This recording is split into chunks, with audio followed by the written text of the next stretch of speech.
All right, today we are unpacking a source text that honestly reads almost exactly like a metaphysical detective story. It follows a historian, who the text refers to as Toynbee III, and he's on this grand epic quest. But he's not out there digging for ancient pottery or lost cities. No, he is looking for the ultimate truth.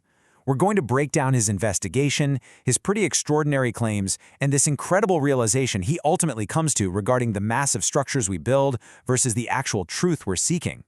So, think about this for a second. What is the greatest unproven power in the universe? It's a huge question, right? Well, our investigator, Toynbee III, actually comes from a long line of very authoritative historians, but he's completely moved past the traditional boundaries of organized religion, standard science, and classical philosophy. He firmly believes humanity has just outgrown those rigid structures and that we're literally standing right at the doorstep of ultimate truth, just kind of missing that final, crucial step. And he is totally done with theory. He wants undeniable hard proof. So what exactly is he looking for? Well, he calls it the Tao. But hold on, because in the context of our source text, the Tao isn't just some abstract philosophical concept you casually ponder over a cup of tea. It represents the ultimate truth. And even more importantly, it's framed as the greatest scientific proof of the universe's positive energy. Toynbee isn't interested in subconscious tricks or what the text dismisses as mere magic, superstition, or chaotic spiritualism. He wants direct, palpable, lived, positive energy, a tangible, current force that literally shapes reality. Section 1. Taiwan's Mysterious Energy. Following the Anomalies. Toynbee's global hunt for this ultimate truth starts to narrow down, and it points directly to Taiwan. It's an island already known for its complex history and super intense spiritual activity. First off, we've got these unusual weather observations. The text points out that NHK, the major Japanese broadcaster, has observed severe typhoons seemingly altering their courses, almost like they're turning away from the island. Then you have claims from figures like the Indian astrologer, Anand, who explicitly states there's a mysterious power residing in Taiwan. Add to that a massive, incredibly dense concentration of flourishing Buddhist temples and shrines. So Toynbee looks at all these anomalies and asks a very logical question. If there's this much spiritual infrastructure and apparent energetic phenomena happening here, where exactly is the epicenter of this force? Section 2. The Zen Connection. The Search for the Eastern Saint. To actually track down that source, our material shifts gears a bit and references a famous esoteric text to guide the way, The Secret of the Golden Flower. Now, this text points directly to Zen Buddhism. Why Zen? Well, because traditionally, Zen is described as a special transmission outside of traditional scriptures, meaning it doesn't just rely on words, letters, or dusty ancient books. It points directly to the human mind and immediate personal experience. Toynbee realizes that to find the Tao, he can't just read about it in some library. He needs to find a truly enlightened being, an Eastern saint who possesses actual, verifiable supernatural power, which the text refers to as Da Shen Tong. There's this one quote that is absolutely central to the text's philosophy: cultivating for 1,000 kalpas, seeking only one enlightenment. Now, a kalpa is an unimaginably long period of time in Buddhist cosmology. We are literally talking eons. The text emphasizes that people can practice relentlessly, life after life, just striving for that single, fleeting moment of awakening. But here is the absolutely crucial point derived from our source. True cultivation and the emergence of actual supernatural abilities only begin after this elusive state of enlightenment is achieved. Without that initial breakthrough, there's no real power. Which brings us to a really specific milestone in the narrative, the number 10. Following these clues of Zen and high-level cultivation, Toynbee finally arrives at the magnificent Chung Tai Chan Monastery in Taiwan.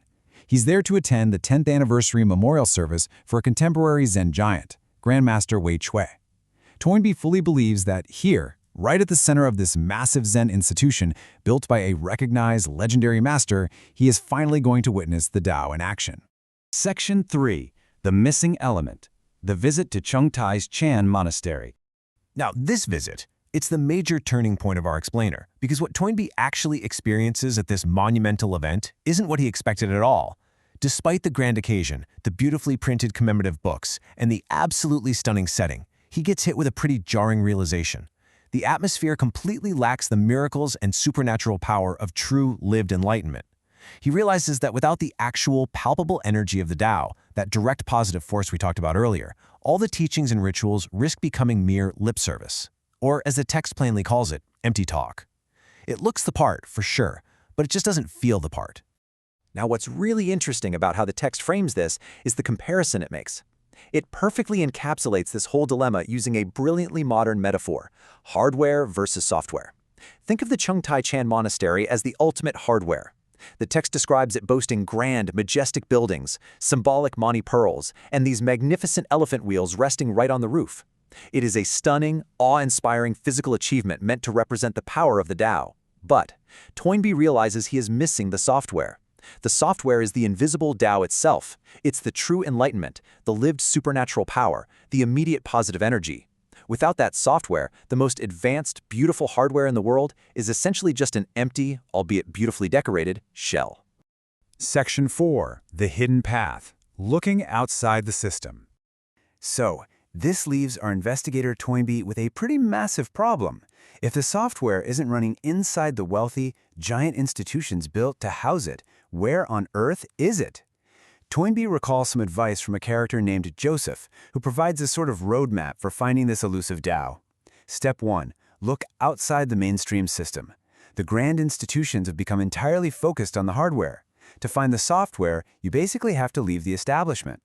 Step 2. Search in inconspicuous places. The text specifically suggests looking by the water's edge or deep within the forest underbrush. The truth isn't out there parading itself in the center of the city or at the very top of a glittering temple. It's hidden away from the noise, the ego, and the giant architecture. I've got to say, I absolutely love this metaphor from the source material. Finding the Tao is like discovering the lost ancient azure glaze. It requires looking where no one else is. If you don't know, ancient azure glaze, also historically known as roux ware, is incredibly rare, astronomically precious, and the exact crafting technique for it was literally lost to time. The text is telling us that true lived enlightenment is just as rare and just as easily overlooked. You're not going to find it mass-produced. You won't find it where everyone else is crowded around snapping photos. You have to actively seek it out in the quiet, forgotten corners of the world, and you need a really discerning eye. Which brings us right to the ultimate question of this whole explainer, and frankly, the profound mystery our source text leaves us to ponder. If the grand temples are just the hardware, where are the enlightened masters hiding the software today? It's a fascinating, almost haunting thought, isn't it? We spend centuries building these incredible physical monuments to spirituality, pouring just endless resources into the hardware, and yet the actual power, the Tao, that positive, universe-altering energy, remains hidden, quietly operating entirely outside the systems we've built to contain it. It really challenges us to rethink where we actually look for truth. So, if you were Toynbee III, knowing what you know now, where would you start looking?